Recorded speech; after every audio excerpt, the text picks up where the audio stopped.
Life is full of ifs. But if you want to cash flow like a pro and get paid up to 2 days early, safeguard against surprises and supercharge your savings, Regions Life Banking makes it possible. Regions Bank, embrace the if in life. Regions Bank, member FDIC.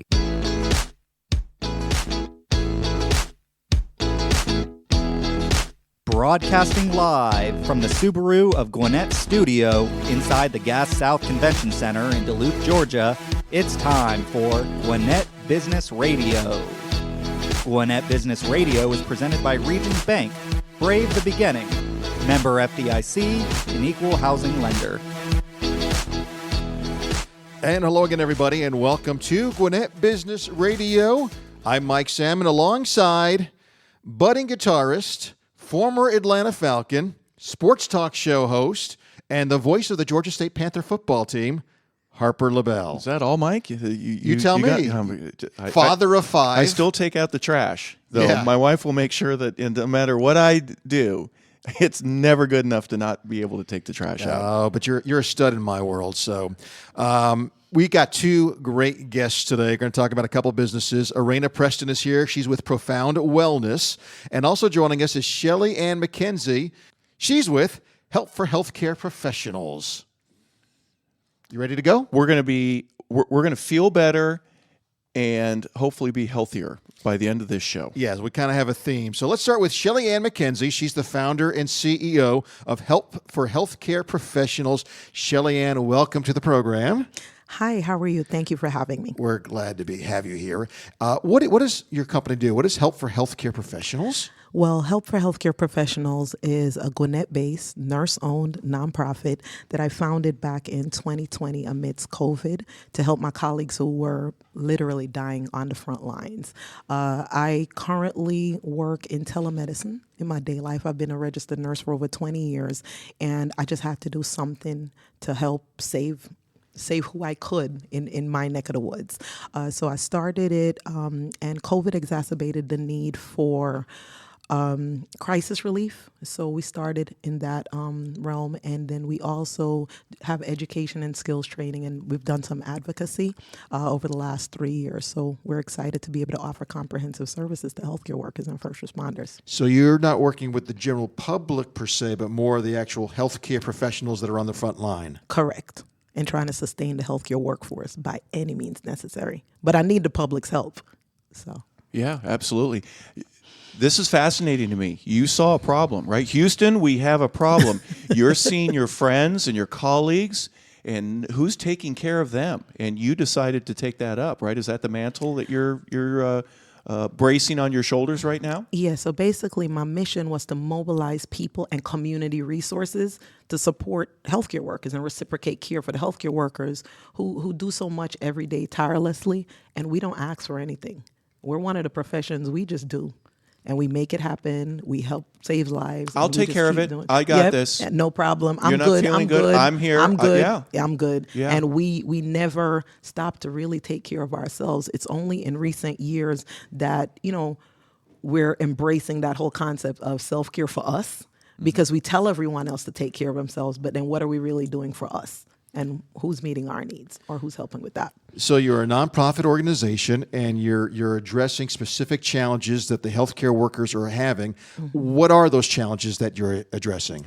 Well, some of the challenges we face, besides physical and mental burnout, you figure there are about 393,000 healthcare workers and first responders in the state of Georgia alone. And some of the challenges we face, from workplace violence to high stress, I mentioned the burnout before. There are things like Kaiser Foundation did a study, and 4 out of every 10 healthcare worker is planning to leave the bedside. Some of them, COVID related, but more so, who's going to take care of us when there's no one left at the bedside, right? So those are just some of the challenges. People are living longer. We have technology and so on. But then more than 20% of that, almost 400,000, more than 20% of those nurses are over 55. So how do we replenish who we're going to lose over the next couple of years? Okay, so Shelli, I'm a healthcare professional. I'm on the front lines. Mm-hmm. I'm feeling burnout. I'm feeling stress, all the other issues that they have. Mm-hmm. what do? I call you up? How are you helping me? What are the services you're offering me? Well, we have, we started with the crisis relief and the hardship assistance. So we have a program essentially where if you reach out, you can go to the website, www.helpforhealthcareprofessionals.org, and you can click that you need assistance, and it will have like a case manager contact you and, do a screening and take a deeper dive into your actual situation. And then on a case-by-case basis, there are different things we can do.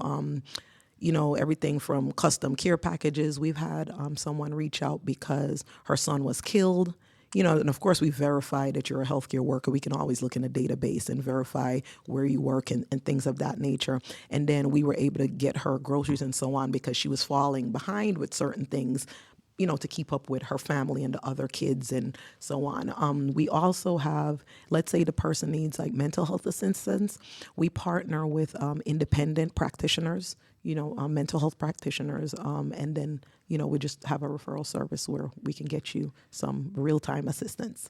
I would imagine one of the biggest drawbacks that you must face is denial from a lot of the healthcare professionals going, no, one, I'm okay, right? You mentioned that a little bit earlier. Two, I can't admit that I have a problem because I might get fired. Is there a challenge that you have with that? Look at you, your eyes are rolling. Like I hear it all the time. You took a deep breath. She's under stress, Mike. High stress. Yeah. You're sitting next to a masseuse. Oh, okay. Yeah. Okay. All right. But yeah, a lot of it is denial. And then one of the things, and I was just discussing that with my marketing team earlier this week, is even to get the testimonials. People don't want, especially in our field, people don't want others to know that they reached out for help and received the assistance. privacy has to be very important, isn't it? So it's very private, and I think that's just almost the nature of our work. But now when you turn it, from a different perspective, and now you just received help, then you don't want people to know that you got to that point where you had to ask for help. So that is one of the biggest challenges, and definitely denial is something that we do see. However, I would imagine that once somebody goes, hey, this is, I lost there was a baby or an elderly person that I'd known for years and we couldn't do anything to save them. Wouldn't everybody else in the room admit, yeah, I've had that same stress or problem or mental challenge? Yeah. You're not alone. Yeah, you aren't. And so many people face, one of the things too is, as much as there's denial, there's a community of people that truly understand what you're going through and truly understand the things that you face on a day-to-day basis. So we do things like, we have, different town halls and open forums where we can have those type of discussions. It's almost like peer therapy from time to time. Nurses as helping needed. nurses or caretakers. Right. Doctors helping doctors, And it's imperative to have those conversations and go down those pathways where you can have people express themselves and know that someone is there to care and have some type of empathy and so on. At the very beginning, I talked about how you're helping the frontline healthcare workers and so forth, and that's who you're trying to reach out to. But you said, I also need the support of the public as well. How can other folks help your organization? Well, we always need volunteers to do our work. So we do a number of, I've been doing community events in Gwinnett and Barrow for probably a decade. But we do health and wellness initiatives, so we always need volunteers to do internal administrative work, everything from marketing. There's always something, trust me. You have a nonprofit. There's always something that we look need at her help stress with. level, Mike. Her stress level is going up, talking about all the needs that you have. But that's because there are so many people. There's work to do. Yeah, there's work to do. So I mentioned how many healthcare workers and first responders there are, but in the next Georgia Healthcare Workforce did a study, and over the next about 8 years or so, we're going to need 67,000-ish healthcare workers in the state of Georgia alone. Wow. So my goal 67 that we don't have presently. Correct. New and improved. Net new. Yes, net new. So it's our job to recruit, retain, mentor, coach the next generation. So we definitely need volunteers. We're 100% volunteer-led organization. So that's one of the biggest challenges, finding dedicated people to help do the work, but we have to do what we can. So even if Help for Healthcare Professionals can help 1%, that's still a good number of people to help. We're going to turn the spotlight on you personally in just a second because I want to learn more about Shelli-Ann. Boy. But before we go there, is there a success story or that you can share with us since you've been doing this? And obviously, you don't need to bring up names or anything, but maybe someone that called needing help that you can share because people love success stories. Well, I think one of everything about Help for Healthcare Professionals is rewarding to me. Granted, I am extremely passionate about this organization, but as a registered nurse, when I'm able to give out our annual Clara Barton Scholarship to aspiring nurses who graduate from Gwinnett County Public Schools, and, they're just so grateful for the opportunity to get additional funding, right, monetary funding to help with their education. So we just track them over time and just listening to the stories of how they're adjusting in college and so on. So we've given out 3 of those. I would love to expand it to all of Gwinnett County Public Schools. Right now we're just at Mountain View and Decula, which is in my backyard, but I would love to extend that to the entire Gwinnett County Public Schools, and I'm working with Gwinnett County GCPS, the foundation, to get that done so I can open that up. But my success stories come primarily from those students who I help, who are now in nursing school, and the tidbits and nuggets that I shared with them initially, that as they go through nursing school, they're like, yeah, this is hard, but I know I can do it because I have the support, and they can always lean on us for that mentoring and ongoing support throughout their career. You mentioned Decula. You don't sound like you're from Decula, so tell me the Shelli-Ann McKenzie story, where you're from. I mean, you've got some international connections. Wow, yeah. So Shelli-Ann McKenzie was born in Kingston, Jamaica, and I came to Decula by way of New York, and there's a little bit of London in there.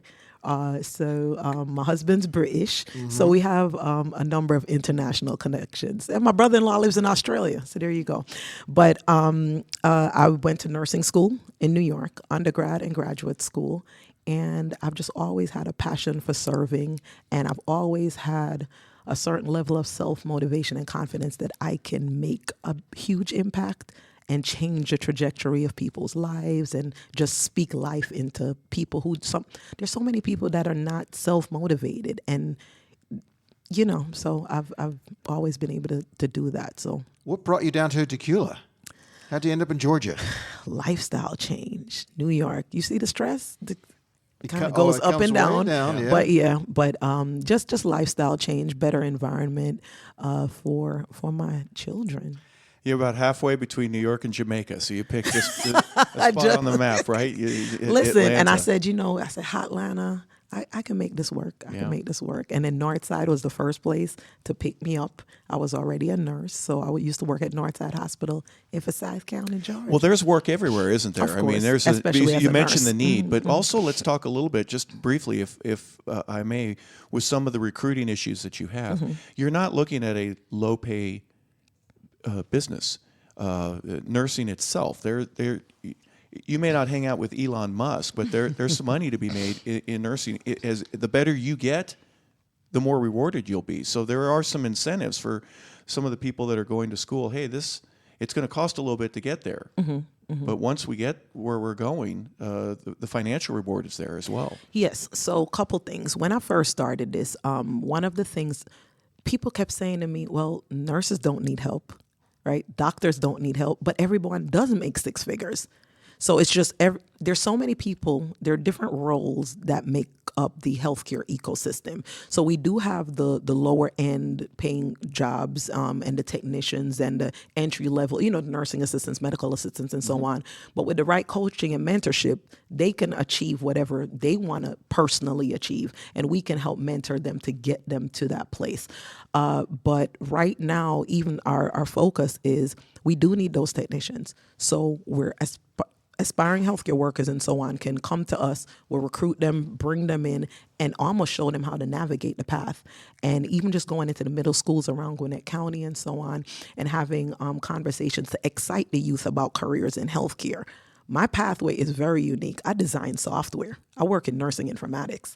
So I've done project management, administration. I speak SQL databases, right? But the average nurse doesn't do that. But there's so many specialties. But nursing informatics is a specialty just like critical care. Well, when right? you walk into a doctor's office, they're not coming with a clipboard anymore. They've got an iPad. They've got a device that they can, in your ability to be able to read information and get Real time. and transform that into a proper diagnosis. Obviously, that's critical with anybody.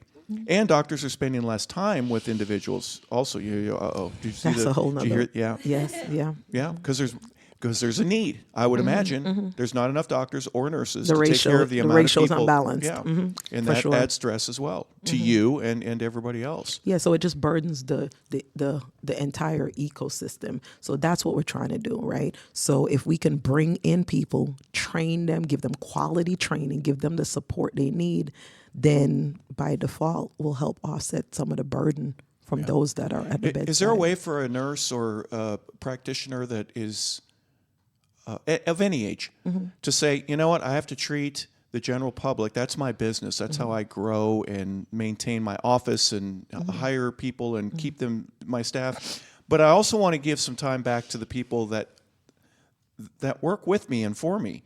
Are you noticing a trend where more doctors and nurses are switching themselves over to I want to spend more time with you, Shelli-Ann. I want to help you, maybe not just in Gwinnett, but maybe in Borough County or in Jackson County or in Fulton.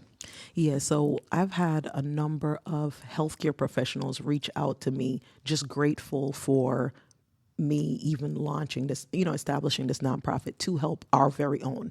So I've had people reach out, wanting to be ambassadors for the cause and spread the word, for what we're doing and just helping us get stronger partnerships, because that's what it's going to take to do this work. And at some point, I'll be able to pay for nursing school and dental school, but baby steps. We're 3 years in, and we're just getting started. So. And you're based in Gwinnett County. What areas are you serving right now? What areas would you like to be serving in 5 years? Okay, we've served about 13 counties in and around Atlanta metro area.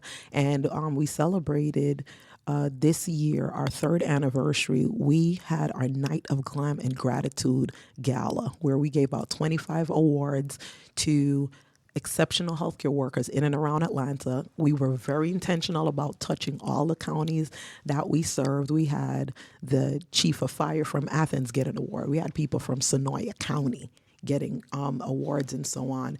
And we had, I think I was mostly proud of the representation in the room. I mean, everyone from people from the governor's office to different industries, Bravo TV was there, just coming together, which is exactly what I dreamed of, the community getting involved and recognizing the healthcare workers and first responders and so on. So 13 counties, and we're doing a lot of health equity work in the Southeast.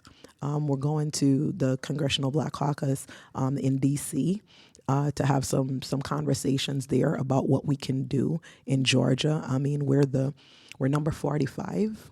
We're ranked number 45 for healthcare outcomes. So as much as 45 out of 50. Yeah, That's not good. That's Not good. not good. That's not good We're at all. at the bottom. Yeah. There's work to do. So as much as everyone's bringing their businesses to Atlanta, Atlanta's an amazing place to work and so on. It is, but why are our healthcare outcomes where they are? So we're just going to have some serious conversations about that.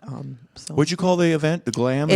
My Night of Glam and Gratitude. A night of glam and gratitude. Was there any bling there? I mean, There we were have halogen lights and sparkle. Were there diamonds? There were diamonds and pearls. She did it right. It was over 300 people. There were over 300 people there. And like I said, the mixed industries, dentists, chiropractors, everything, as well as even just lay people and local dignitaries came to show their support. So I think when I stood there, like I said, when I finally got up for the night and when I looked across the room, I was like, yes.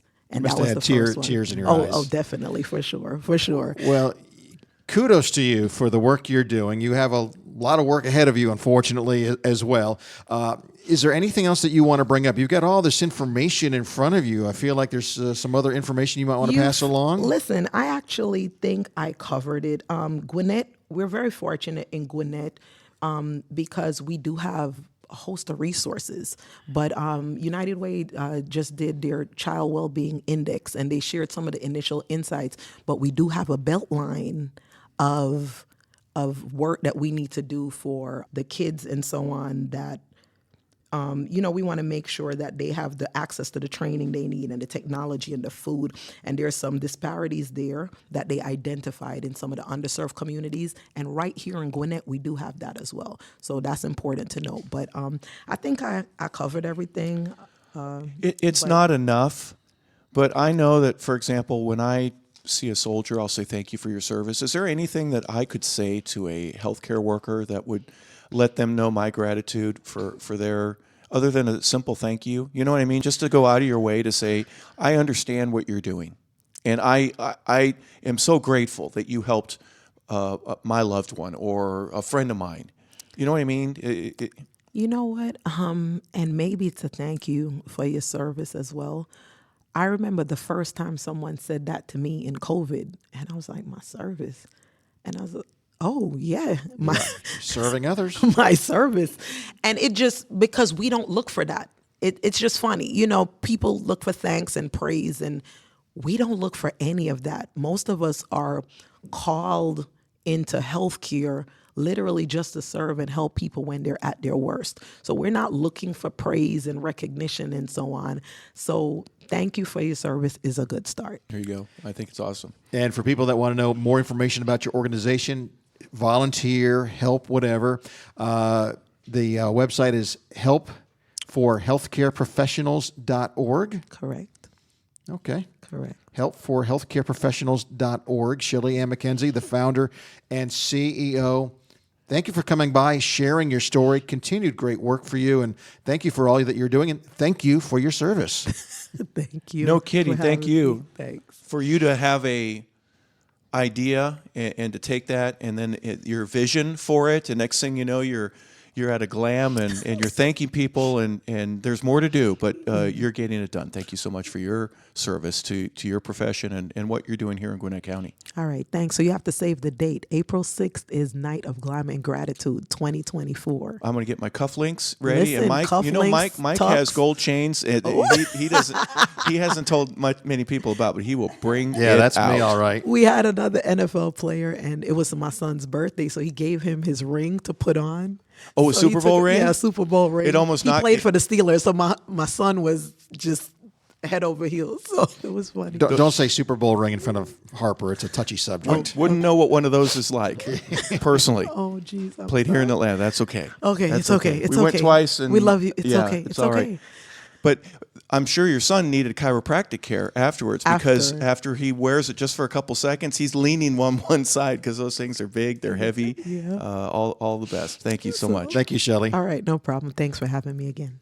Well, we appreciate our sponsors that are here, and we're in the Subaru of Gwinnett, Gas South District, in the building here, and Subaru of Gwinnett is here to make you a better deal on your car. If you want to enjoy big savings and a hassle-free experience, visit them at Subaru of Gwinnett. You can also go to 2950 Satellite Boulevard. You can call them at 470-824-3860. The Imprezas, the Legacies, the Foresters, the Outbacks, they're all there right now. If you want a 2024, they'll be there shortly. And any new or previously enjoyed cars are there for your viewing. Visit SubaruofGwinnett.com, join their family today, or come on in and see the difference. All right, thank you, Harper. Our next guest is Areigna Preston. She is the owner of Profound Wellness, and she does massages. So it's funny how our first guest, we're talking about stress and the frontline workers and so forth. They really could use your services, couldn't they, Areigna? Well, I have to say, that's a hard act to follow. You're doing a lot of amazing work over there. I think she gets a free massage when we're done today. I will definitely. I'll give you We'll more arrange time. that. We'll arrange that. Self-care is very important. Absolutely. And you had touched on people saying how doctors don't need doctors, nurses don't need nurses, and I disagree. I mean, as a massage therapist, every 3 weeks I get a massage, because we beat ourselves up, and we can't take care of others if we don't take care of ourselves. Correct. So Doctors true. get sick too, nurses get sick too, and y'all can't prescribe yourself medicines. So We shouldn't. Well, your company's Profound Wellness. So tell us a story, when you got started, how'd you get into what you do and what you do, what you offer. So I am a osteopathic manual therapist and licensed massage therapist. I went to school for 7 years total, couple years here, a couple years there. After my kids had started growing up and didn't need me, not attached to my hip anymore.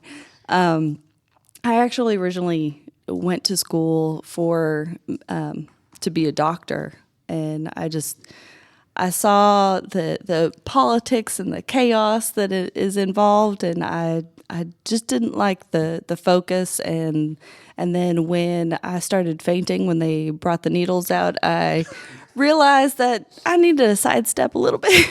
Yeah. You're like me with blood, doesn't work for me. The thought of me hurting somebody on purpose, I mean, I know that the general outcome would help in the long run, but I couldn't do it.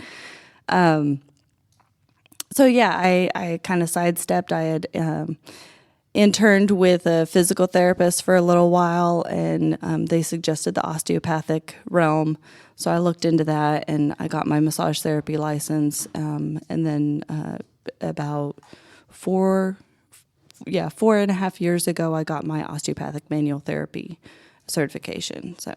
And when you get those degrees and everything, do you go working for another massage company, or do most people just open up their own office?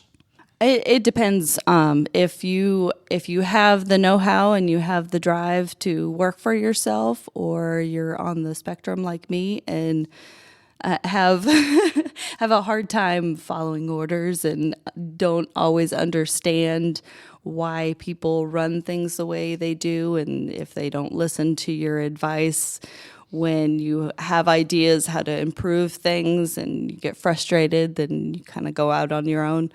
But yeah, I worked for Spa Atmosphere. I worked under a chiropractor. I've worked under a physical therapist. But I opened my own business because I saw that I could do more. I could help more people, and that's really where my drive is to help as many people as I can. You mentioned, Areigna, the chiropractic. I would imagine someone comes in, hey, doc, it hurts when I do this. And most doctors will say, well, don't do that, right? But you're part of the follow-up with that, because if there is a pain in your shoulder or your lower back or your sacroiliac is out or you got other nerve issues, you're there to help with the follow-up. The doc can do so many things. The chiropractic, he's going to align you. Right, he's going to do an adjustment, but there's other things that you get to do, and you get to follow up with advice and whether it be stretching or other activities for people to kind of get their life back together again. Talk a little bit about what your role is in that. So with chiropractic specifically, massage therapy actually does better if you do it beforehand, because it relaxes the muscles, so that the chiropractic adjustment happens a little bit easier. And it stays a little bit longer. With physical therapy, it's actually better if you do massage after. But the combination of either massage or osteopathic therapy with physical therapy or with chiropractic, it makes the progress, makes your well-being, your health get back to where it should be faster. Mm-hmm. I tell people all the time, drink water, drink water, drink water. Unless you're over 500 pounds, a gallon of water a day is about what you should be drinking. Whereas most people drink maybe 3 or 4 cups of water a day. Yeah. It's like, yeah. But I have coffee, I have tea, I drink it. That's actually... those are all diuretics. Yeah, those will flush you out. Those will dehydrate you. I mean, they're good for circulation. They're good for getting rid of the lactic acid and metabolic waste that's in your lymphatic system, but you have to replenish. A lot of people are getting rid of and they're not replenishing.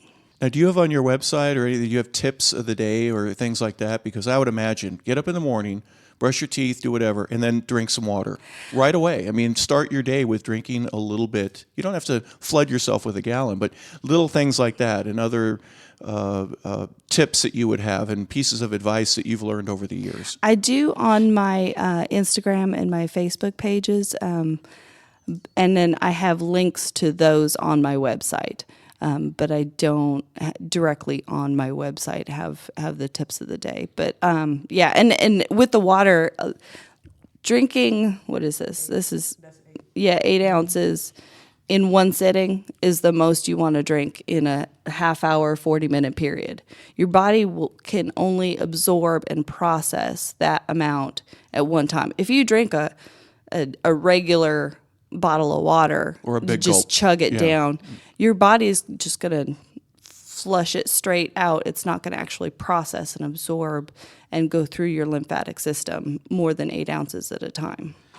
All right, let's get back to the massage that you do. And one of the questions I want to ask you is, what's the difference between a regular massage and what you do? And you said it's using big words here for me. Remember, I went to UGA. Osteopathic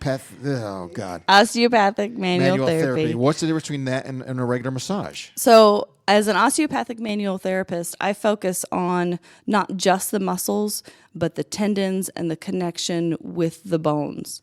Relaxing the muscles, a lot of times during a therapy session, the bones, the structure will go back into place, because most of the time when you're out of place, unless you've had a car accident or a fall down the stairs or something like that, if your structure's out of alignment, it's because your muscles are so tight it's pulling it out of alignment.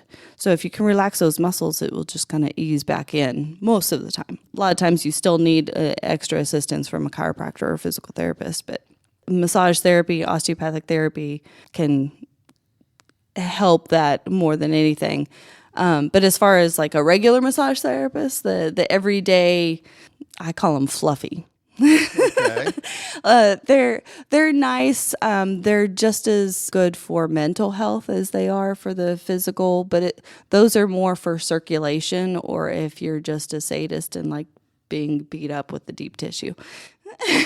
So we should at least at this point let people know where you're located. I am right off of Peachtree Industrial Boulevard on River Green Parkway. There's kind of a loop in there. Kurt's Bistro is on one side of the loop, and I'm on the other side of the loop. There's several small office buildings with, I think there's a lawyer in one, CPA in another. There's a medical facility. But yeah, I'm in Suite 610. On River Green Parkway. Which is in Duluth. Yep, here in Duluth. Yep. Okay. And typically a 30-minute session, a 60-minute, what do you recommend? It really depends on what your level of pain and discomfort is. If you only have an issue in your shoulders and neck, you could get away with half an hour. I call that the tension zone. Because with everything that most of us do on the devices, on the computer, like most people's tension and all of that is held in the neck and the shoulders. But if you haven't had any kind of therapy for over 6 months or a year, you're going to want at least an hour or a 90-minute. And it's interesting how you call it therapy and not massage. Yeah, it is therapy. It is therapy, and I've heard the term masseuse thrown out. There is a big difference between masseuse and massage therapist as well. Okay, we need to edit what I said earlier in the show. That apparently take that out, huh? Well, yeah. Now your brain is going to say, "Ow, it hurts, so don't do this," and you're basically saying, in some respects, let's find out where the pain is, what is generating it. Yeah. And, if you wake up in the morning stiff and sore, is that a sign that, should I be stretching out more, or do I need a massage? If I notice that I'm limping, there are obviously signs that people can go through. They go, this isn't right. Oh, so yeah. what do you recognize? Our body will tell us when something's going on. Yeah. And honestly, stretching like a cat when you wake up in the morning kind of helps get everything moving and grooving and help you feel a little bit better, help everything start circulating. You stretch like a cat in the morning, Harper? More like a lazy dog.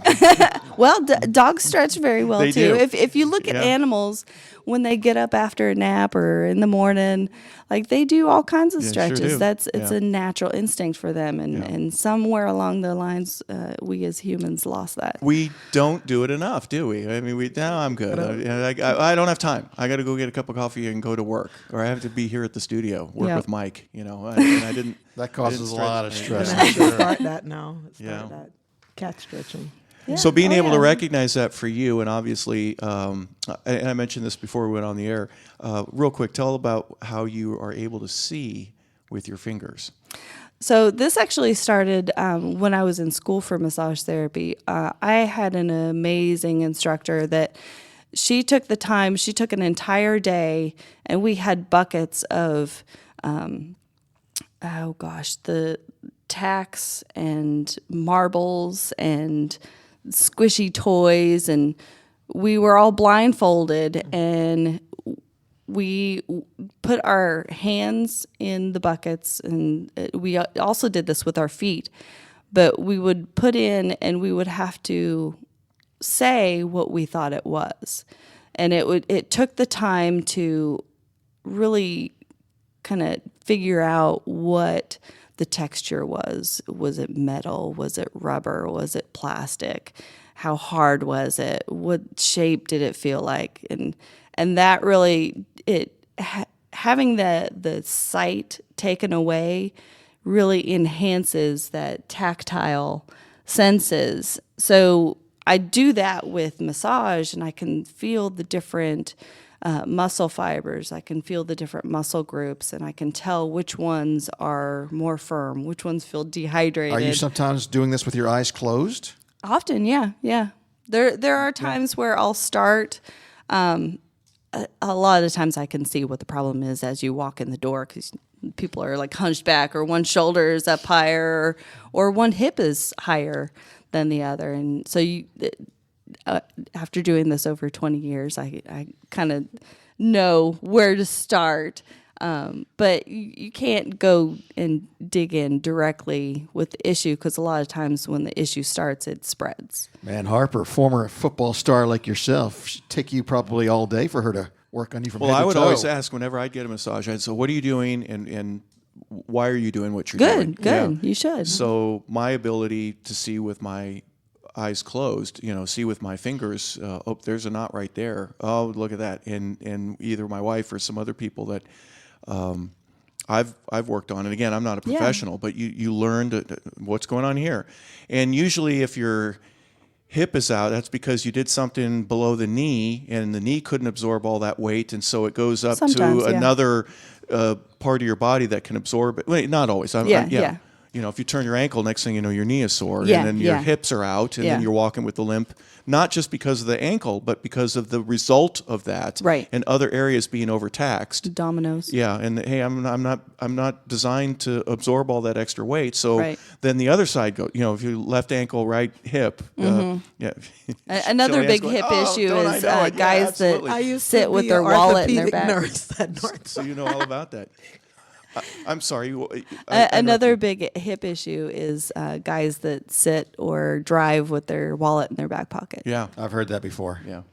I do not do that. So that's another Good, tip, good. right? So we Yeah. have at least 2 tips right Yeah. now that you're going to put on your website. A guy I play tennis with actually had some hip problems or whatever, and the doctor or whoever, a chiropractic, whoever he saw, said, "Do you drive with your wallet in your back pocket?" And he said, "Yeah." And he took it out, stopped driving with his wallet in his back pocket, and Yeah. problem was Voila, was he's a a lot lot better. better. It's amazing how something small like that. When I lived in Seattle, I was part of an ergonomic team, and we went around different offices and set up their computers so that they were directly in front of them, and made sure that their thighs were parallel to the floor. So sometimes you had like little step stools or books underneath, and we had them set an alarm for every hour to take a deep breath, To breathe. roll your shoulders Yeah. forward and up towards your ears and back and down.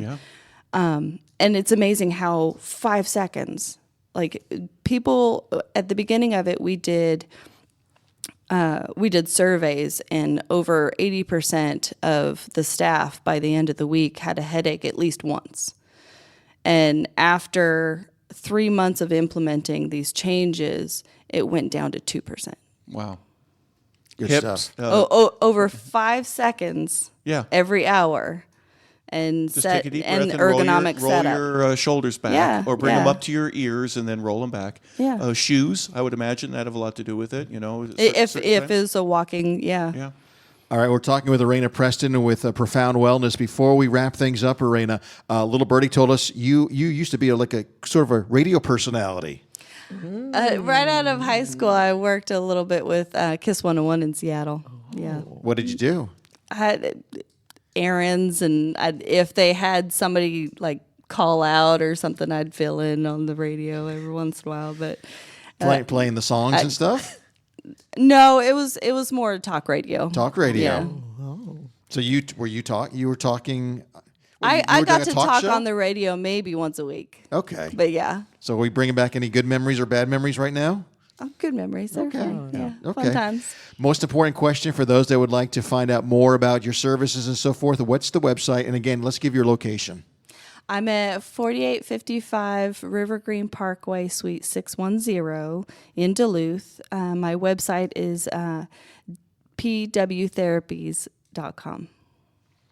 pwtherapies.com. Yep. And As phone- in you have a- profound wellness therapies. Do you have a phone number if anyone wanted to call up and say, hey, I'd like to get an Sure. appointment? Find out a little bit more? 470-323-7665. Areigna, thank you so much for joining Oh, us. thank you for having and me. Harper, It was when fun. are we setting up our appointment? Oh, I'm already there. It's going to happen. So, and she's going to take your job, Mike, because No, I don't know about that. You don't ask very He's got a better intriguing voice than I do. questions. Yeah, he does. He has a voice for radio. I get squeaky every once in a while. Thank you, Areigna Preston with Profound Wellness and Shelli-Ann McKenzie with Help for Healthcare Professionals. Two great guests. We could have gone for another 30 minutes easy, Harper. Yeah. Well, we got limitations. You want to do this? Yeah, We're if doing you don't- both of them today? Yeah, we'll let you What's do with you, do all Mike? do all the hard lifting today, all the heavy lifting. Yes, all right, Because then well- afterwards, Areigna can give you a massage. Well, these two ladies, they've been fantastic in supporting each other, but with the right support and strategic solutions, your financial planning can meet tomorrow's challenges today. Region's local team of private, experienced wealth providers, assistance providers, are able to help you here in the Gwinnett area and serve all of your areas of growth. Make sure that every step that you take and move closer with your goals is done with Regions in mind. Learn more at regions.com/wealth management. Regions Bank, member FDIC. Well done. Quick reminder that you can enjoy the show anytime you want by going to businessradiox.com, select the Gwinnett Studio, and click on Gwinnett Business Radio, or just type in Gwinnett Business Radio on your favorite podcast app or channel, iTunes, iHeartRadio, Spotify. We are wherever you listen to your favorite podcasts. Again, thank you to our guests. Also, thank you to our producer, Dan Braverman. Good job, Dan. For Harper LaBelle, I'm Mike Salmon, and we'll see you next time here on Gwinnett Business Radio.